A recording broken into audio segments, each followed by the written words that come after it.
전쟁이 멈춘다는 소식은 보통 무기 수요를 줄일 것처럼 들립니다. 그런데 시장은 때로 그 반대 방향을 먼저 읽기도 합니다.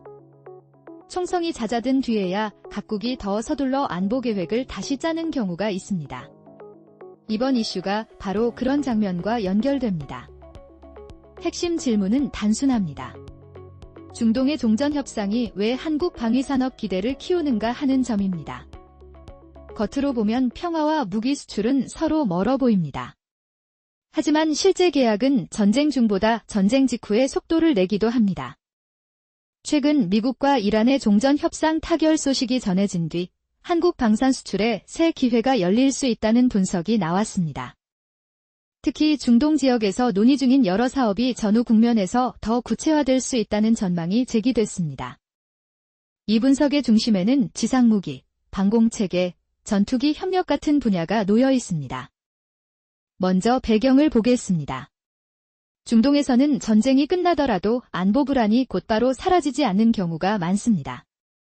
휴전이나 종전은 충돌의 강도를 낮출 수는 있어도 위협 인식 자체를 없애지는 못할 수 있습니다. 그래서 각국은 전쟁의 교훈을 바탕으로 부족했던 장비와 체계를 다시 점검하게 됩니다. 이 과정에서 방산기업에는 오히려 새로운 협상 창구가 열릴 수 있습니다. 평화가 곧 무관심을 뜻하지는 않기 때문입니다. 국내 증권가에서는 중동향 수출 파이프라인에 주목해야 한다는 의견이 나왔습니다. 이미 여러 국가와 협의가 이어지고 있다는 설명입니다. 여기서 파이프라인이라는 말은 실제 계약 전 단계의 협의 흐름을 뜻합니다. 아직 확정은 아니지만 방향을 보여주는 신호로 읽힙니다. 한화에어로스페이스는 사우디아라비아와 장갑차와 자주포 등 지상무기 전반의 획득 및 현대화 사업을 논의해온 것으로 알려졌습니다. 이 사업은 단순 구매가 아니라 기존 전력의 개편과 운영체계 개선까지 포함할 수 있습니다. 그래서 규모와 기간이 커질 가능성이 있습니다. 현대로템은 이라크와 K2 전차 수출을 논의해온 것으로 전해졌습니다. 거론된 물량은 약 250대 수준으로 알려졌습니다. 전차 수출은 차량만 보내는 사업이 아닙니다. 정비, 훈련, 부품 공급까지 함께 묶이는 경우가 많습니다. 방공 분야에서는 천군가 다시 주목받고 있습니다. 미사일과 드론 위협이 계속되는 지역에서는 방공망 강화가 매우 중요하기 때문입니다. 관련 업계에서는 쿠웨이트와 카타르 같은 신규 국가로의 수출 가능성도 거론됩니다. 다만 아직 최종 계약으로 단정하기는 어렵습니다. 이 지점에서 미국 패트리어트 공급 부족 문제가 함께 언급됩니다. 기존 강자의 공급이 부족하면 대체 선택지에 시선이 모이기 쉽습니다. 방산 시장에서는 성능만큼 공급 속도도 중요합니다. 필요할 때 제때 받지 못하면 다른 제품이 기회를 잡을 수 있습니다. 한국항공우주산업, KAI 역시 중동과의 협력 논의에서 빠지지 않습니다. UAE와 사우디를 상대로 KF-21 수출과 차세대 전투기 협력이 거론됩니다. 전투기 사업은 한번 성사되면 외교, 기술, 훈련 체계가 길게 연결됩니다. 그래서 단기 수출 이상의 의미를 가질 수 있습니다. 그렇다면 왜 종전 협상 뒤에 이런 수요가 이어질 수 있을까요? 이유는 위협이 완전히 사라졌다고 보기 어렵기 때문입니다. 이란의 미사일 역량과 친이란 무장 세력의 존재는 여전히 지역 안보 변수로 거론됩니다. 이런 환경에서는 방공 수요가 쉽게 줄지 않을 수 있습니다. 전쟁은 끝나도 불안은 남을 수 있습니다. 국가들은 바로 그 남은 불안을 숫자와 장비로 바꾸려 할 수 있습니다. 또 하나는 전후 재정비입니다. 실제 충돌을 겪은 뒤에는 무엇이 부족했는지가 훨씬 선명하게 드러납니다. 미사일 방어, 기갑 전력, 감시체계, 지휘 통신 같은 분야가 다시 우선순위에 오를 수 있습니다. 이 뉴스는 투자자들에게는 방산 업종의 수주 기대와 연결됩니다. 그러나 일반 시청자에게는 더 넓은 의미가 있습니다. 한국 산업이 자동차나 반도체뿐 아니라 방산에서도 중동과 관계를 넓히고 있다는 신호로 읽힐 수 있기 때문입니다. 방산 수출은 공장 가동, 부품 협력, 연구개발 투자와도 이어질 수 있습니다. 산업 생태계 전체에 파급이 생길 수 있다는 뜻입니다. 다만 방사는 일반 소비재와 다릅니다. 외교 관계, 안보 판단, 국제 규범이 함께 작동하는 매우 민감한 시장입니다. 그래서 기대만으로 결과를 단정할 수는 없습니다. 협상은 길어질 수 있고 정치 상황에 따라 방향이 달라질 수도 있습니다. 중동 국가들이 한국 방산에 관심을 보이는 이유도 함께 볼 필요가 있습니다. 가격과 성능, 납기, 기술 협력 가능성이 함께 평가되기 때문입니다. 한국 업체들은 비교적 빠른 공급 능력과 체계 통합 경험을 강점으로 내세워 왔습니다. 이런 점이 선택 기준에 영향을 줄 수 있습니다. 또 일부 국가는 단순 구매보다 현지 협력과 산업 육성을 함께 원합니다. 공동개발이나 기술 이전 논의가 나오는 이유도 여기에 있습니다. 아시아 태평양 관점에서 보면 이 뉴스는 더 흥미롭습니다. 한국 기업이 중동에서 입지를 넓히면 지역 밖 안보 시장에서도 존재감이 커질 수 있습니다. 즉, 중동 수출은 단순한 한 건의 계약이 아니라 한국 방산 브랜드의 국제 신뢰와 연결될 수 있습니다. 성공 사례가 쌓이면 다른 국가의 관심도 커질 수 있습니다. 반대로 지연이나 변수도 곧바로 평판에 영향을 줄 수 있습니다. 한국 정부와 기업 입장에서는 기회와 부담이 함께 커집니다. 수출 확대는 반갑지만 사후 지원과 신뢰 관리도 그만큼 중요해집니다. 방산 계약은 한 번 체결하고 끝나는 일이 아닙니다. 교육, 정비, 업그레이드가 수년 동안 이어질 수 있습니다. 따라서 이번 이슈는 단기 뉴스이면서 동시에 장기 산업 전략의 일부로도 볼 수 있습니다. 물론 신중한 시선도 필요합니다.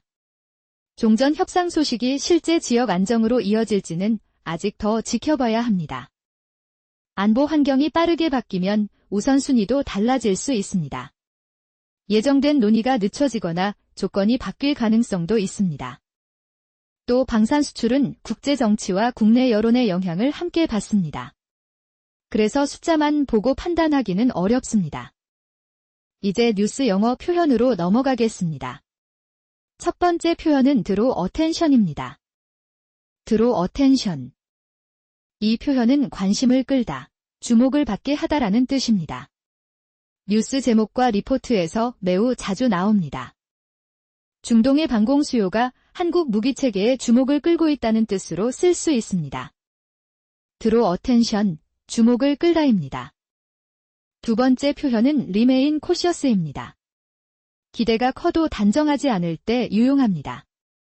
remain cautious. 의미는 신중한 태도를 유지하다입니다. 투자 뉴스와 외교 뉴스에서 모두 많이 쓰입니다. 계약 기대가 있어도 결과를 지켜보자는 문장에 잘 어울립니다. remain cautious, 신중함을 유지하다입니다. 세 번째 표현은 시그널 A change입니다. 분위기나 방향의 변화를 말할 때 좋습니다. 시그널 A change. 이 표현은 변화의 신호를 보내다라는 뜻입니다. 아직 완성된 변화가 아니라 초기 징후를 말할 때 자연스럽습니다.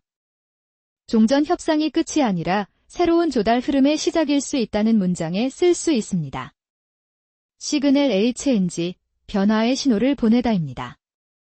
네 번째 표현은 depend on outside factors입니다. 결과가 외부 변수에 달려있을 때 자주 씁니다. depend on outside factors. 뜻은 외부 요인에 달려있다입니다. 외교, 공급망, 정치 상황을 설명할 때 특히 유용합니다. 수출 협상이 기술만으로 결정되지 않는다는 점을 설명할 수 있습니다. depend on outside factors, 외부 요인에 달려있다입니다. 다섯 번째 표현은 raise concerns입니다. 우려를 나타라는 뜻으로 매우 널리 쓰입니다. raise concerns. 어떤 상황이 불안이나 걱정을 키울 때 쓰는 표현입니다. 안보 뉴스에서 특히 자주 등장합니다. 전쟁이 끝나도 미사일 위협이 남아있다는 설명과 잘 맞습니다. raise concerns, 우려를 나타입니다. 여섯 번째 표현은 affect everyday life입니다. 안보 뉴스가 우리 삶과 왜 연결되는지 설명할 때 좋습니다. affect everyday life. 뜻은 일상생활에 영향을 미치다입니다. 산업, 물가, 일자리와 연결할 때 매우 자연스럽습니다. 방산 수출이 공장과 고용에 영향을 줄 수 있다는 설명으로 쓸 수 있습니다. 어펙트 에브리데이 라이프, 일상생활에 영향을 미치다입니다. 7번째 표현은 엑스퍼츠 알 와칭 클로슬리입니다. 아직 결론은 없지만 중요하게 지켜본다는 뜻입니다. 엑스퍼츠 알 와칭 클로슬리. 전문가들이 면밀히 보고 있다라는 의미입니다. 시장 전망이나 외교 변수 설명에 자주 들어갑니다. 중동 수출 논의가 실제 계약으로 이어질지 지켜본다는 문장으로 활용할 수 있습니다. 엑스퍼츠 알 와칭 클로슬리, 전문가들이 면밀히 보고 있다입니다. 이제 내용을 짧게 정리해 보겠습니다. 종전 협상 소식이 나왔지만 중동의 안보 수요는 바로 사라지지 않을 수 있습니다. 그 결과 한국 방산기업에는 오히려 새로운 수출 기회가 열릴 수 있다는 분석이 나왔습니다. 사우디와 이라크, 그리고 걸프 지역 일부 국가들이 주요 관찰 대상입니다. 지상무기와 방공체계, 전투기 협력이 함께 언급됩니다. 하지만 기대와 현실은 다를 수 있습니다. 실제 계약은 외교와 공급, 정치 변수에 따라 달라질 수 있습니다. 영어 표현으로는 draw attention, remain cautious, 시그널 A 체인지를 기억해 두시면 좋겠습니다. 또 depend on outside factors, raise concerns, affect everyday life도 함께 익혀두시면 뉴스 이해에 도움이 됩니다. 마지막 표현인 엑스퍼츠 알 와칭 클로슬리는 결론이 아직 열려있는 뉴스에서 특히 자주 보게 됩니다. 결국 이 뉴스의 포인트는 평화가 곧 안보 수요의 종료를 뜻하지는 않는다는 점입니다.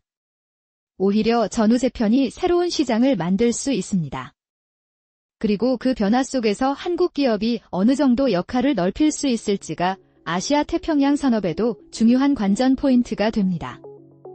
다음 중동 뉴스에서는 전투 장면보다 계약 구조와 안보 재편을 함께 보셔도 좋겠습니다.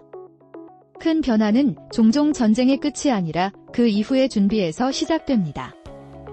여러분은 중동의 긴장 완화가 한국 방산에는 어떤 방향으로 작용할 가능성이 더 크다고 보십니까? 수요 확대일까요? 아니면 신중한 관망일까요?